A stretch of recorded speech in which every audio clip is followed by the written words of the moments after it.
अस्सलाम वालेकुम। दिओ साइड तो ਥੱਲੇ ਲੱਥੋ ਤੇ ਸਭ ਤੋਂ ਪਹਿਲੇ ਸਕਰਦੂ ਦੇ ਵਿੱਚ ਸਤਪਾਰਾ ਡੈਮ ਆਉਂਦਾ ਹੈ।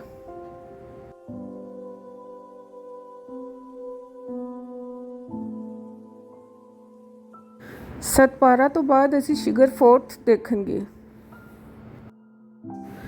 ਇਹ ਬਹੁਤ ਪੁਰਾਣਾ ਕਿਲਾ ਹੈ ਤੇ ਹੁਣ ਸਰੀਨਾ ਵਾਲੇ ਨੇ ਇਹਦੇ ਅੰਦਰ ਹੋਟਲ ਵੀ ਬਣਾ ਲਿੱਤਾ ਹੈ।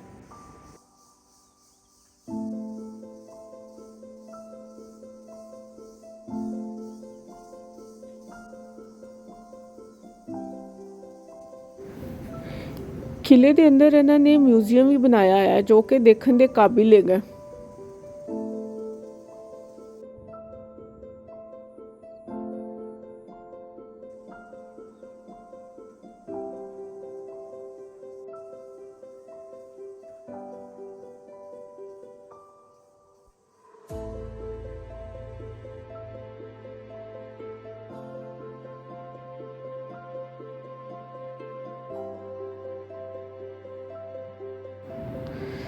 किले का बाग भी बहुत खूबसूरत है ते किले के बाग के कितना पुराना दरख्त है, तना खोखला है, जिनके अंदर 2-3 बंदे भी जाके खलो सकते हैं।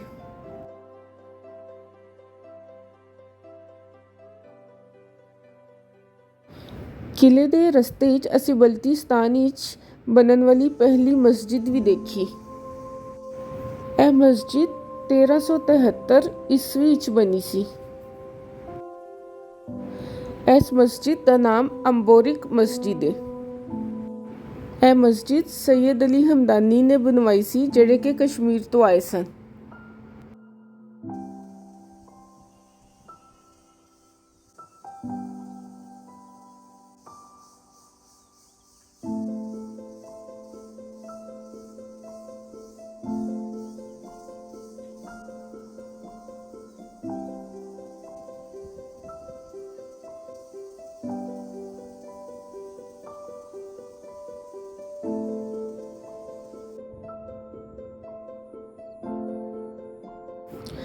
इस तो बाद असी मोंटिका आबशार देखन गए।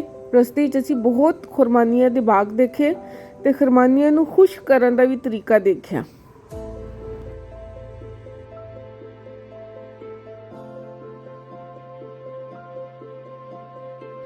यह आबशार भी कमाल ही हैगी जे। इत्थे आके ते सारे पैसे पूरे। इहदा पानी बहुत ठंडा यख हैगा।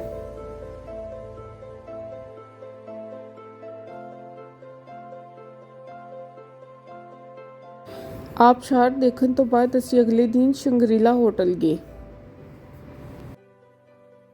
शंग्रीला होटल तो थोड़ा ही अगे कचूरा लेक है। यह कचूरा लेक बहुत खूबसूरत है, लेकिन इस कचूरा लेक ने साड़ा ही कचूमर बना दिता। पहले इतनी सीढ़ियां नीचे लद के गए, फिर दोबारा उत्ते चढ़ के आए तो साह दे नाल साह नहीं मिलता पिया सी।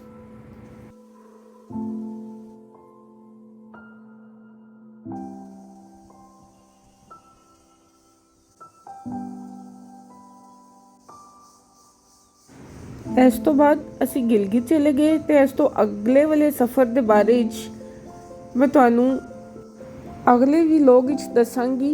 रब राखा, अपनी दुआवां याद रखना।